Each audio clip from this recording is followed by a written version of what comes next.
Hai guys, ketemu lagi di channel NDW Lovers. Boruto anime episode 149 itu menjadi penegas kalau versi manga dan anime akan mulai sejalan. Apa yang ada di Boruto episode itu benar-benar sangat mirip dengan apa yang ada di versi manga. Hebatnya lagi, versi anime ini tidak memperpanjang satu chapter manga, sehingga seolah satu chapter untuk satu episode.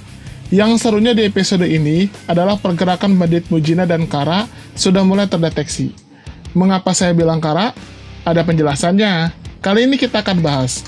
Tapi sebelum lanjut, jangan lupa untuk klik tombol subscribe bagi yang belum subscribe, dan klik tombol like serta share video ini di semua sosmed teman-teman. Oke, kita akan bahas sekarang. Let's check it out.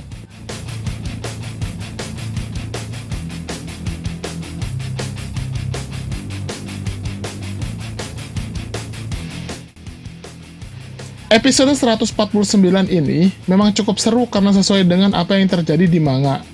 Inti ceritanya memang perkenalan Boruto dan Tento, juga persahabatan mereka yang cukup singkat.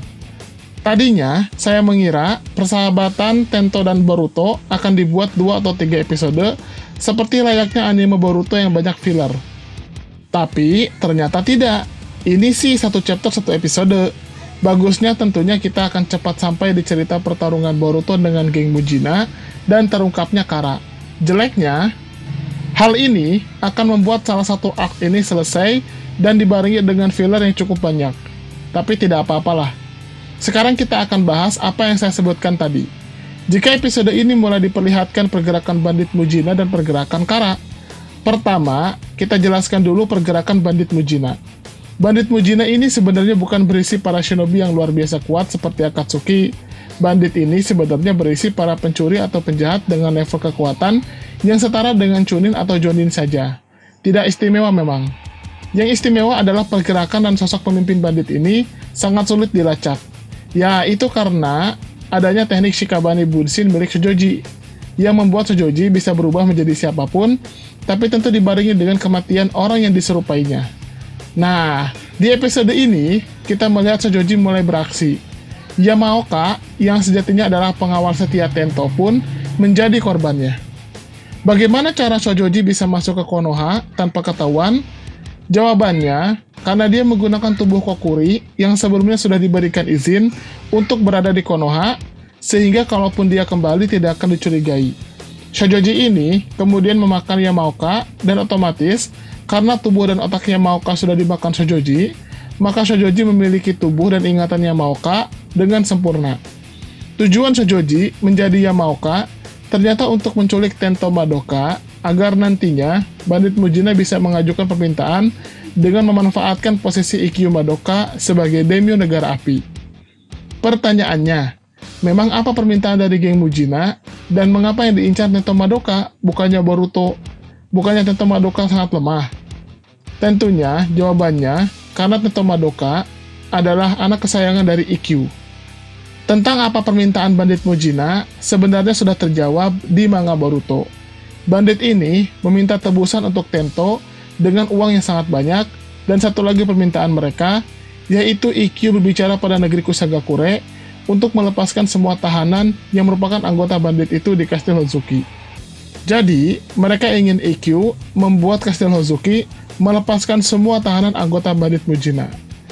Ini menandakan sudah banyak sekali anggota bandit Mujina yang tertangkap.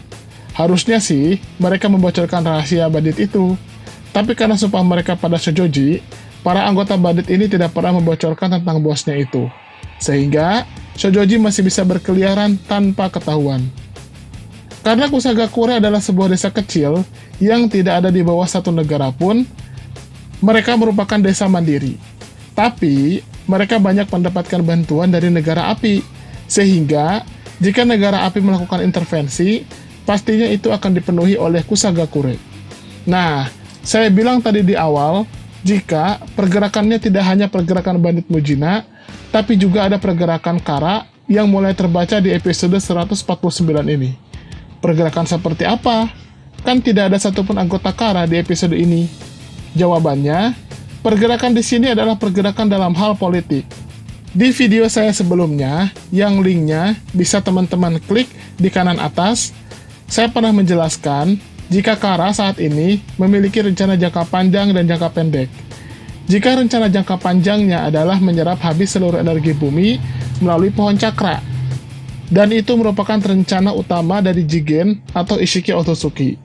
Untuk rencana jangka pendeknya adalah menghancurkan kekuasaan Ikkyu sebagai daimyo dan Naruto sebagai Hokage.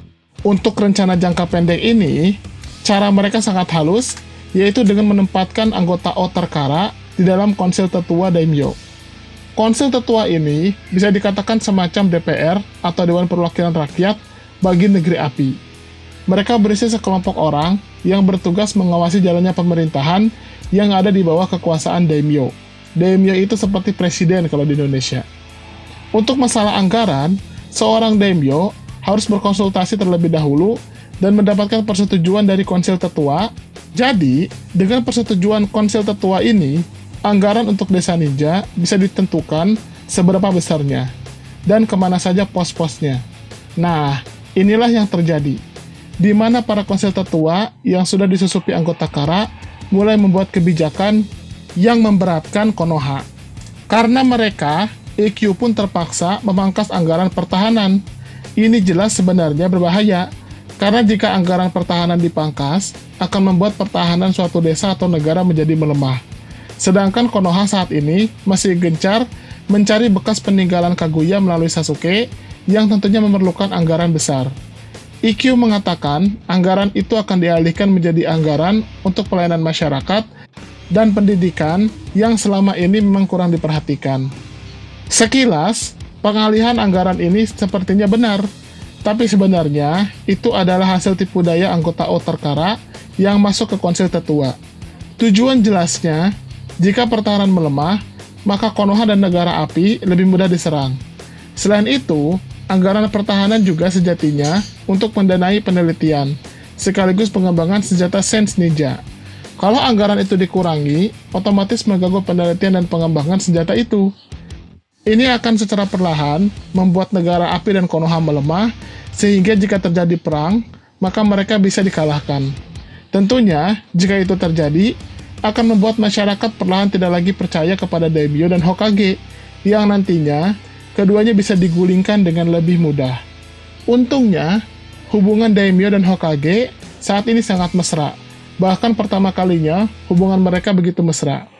Ikkyu sampai tidak mau disebut tuan oleh Naruto, padahal dia adalah atasannya Naruto, karena kepercayaan yang besar pada Naruto. Bahkan Ikkyu mengakui sangat menghormati dan peduli pada Hokage terkuat itu. Itulah bahasan episode 149. Dan pada episode 150 nanti, kita akan melihat pertarungan Boruto melawan Shojoji untuk menyelamatkan Tento. Berhasilkah Boruto menyelamatkan Tento? Kita akan lihat saja nanti. Bagaimana menurut teman-teman? Silahkan berikan komentarnya di kolom komentar kami. Terima kasih.